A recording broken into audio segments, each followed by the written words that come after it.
കൊച്ചിയിൽ വീണ്ടും ഷവർമ കഴിച്ച് നിരവധി പേരാണ് ഭക്ഷ്യ വിഷബാധയേറ്റ് ആശുപത്രിയിൽ ചികിത്സയിൽ കഴിയുന്നത്. Ernakulam MG road Atlantis junction സമീപം പ്രവർത്തിപ്പിക്കുന്ന റിയൽ അറേബ്യ എന്ന ഈ റെസ്റ്റോറൻറ്റിൽ നിന്നും ഷവർമ കഴിച്ച നിരവധി പേർക്കാണ് ഭക്ഷ്യ വിഷബാധ ഏറ്റത്. ഇവരുടെ കലൂരിലെ മറ്റൊരു റെസ്റ്റോറൻറ്റിലും ഇതേ രീതിയിൽ ഭക്ഷ്യ വിഷബാധ ഏറ്റു എന്നാണ് നമുക്ക് മനസ്സിലാക്കാൻ കഴിയുന്നത്. ഈ മാസം 16-നായിരുന്നു സംഭവം.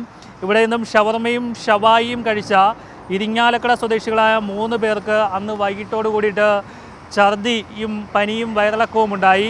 നിരവധി പേരാണ് സമീപത്തുള്ള ആശുപത്രികളിലൊക്കെ ചികിത്സ തേടിയത്. മെഡിക്കൽ ട്രസ്റ്റ് ആശുപത്രിയിൽ തന്നെ ഏകദേശം 10ഓളം ആൾക്കാർ ചികിത്സ തേടി എന്നാണ് നമുക്ക് മനസ്സിലാക്കാൻ കഴിയുന്നത്.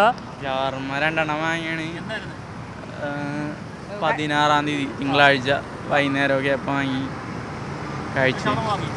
2 കഴിച്ചതിന് ശേഷം എന്താ സംഭവിച്ചത്? കഴിച്ചതിന് ശേഷം വയറുവേദനയും വയറിളക്കമായിരുന്നു. അതിന് പ്രധാനം സാറേ, ഞങ്ങളുടെ വീട്ടിൽ 4 പേരാണ് വാങ്ങിച്ചത്. 4 പേരാണ് കഴിച്ചത്. 2 വാങ്ങിച്ചുള്ളൂ. എൻ്റെ മോള്, മൂത്ത മോൻ, മോളുടെ കുട്ടി, പിന്നെ ഇയാൾ. ഇപ്പം എത്ര രൂപ കൊടുത്തിട്ടാണ് ഞങ്ങൾ വന്നതെന്നറിയാമോ? മെഡിക്കൽ ട്രസ്റ്റിൽ നിന്ന്.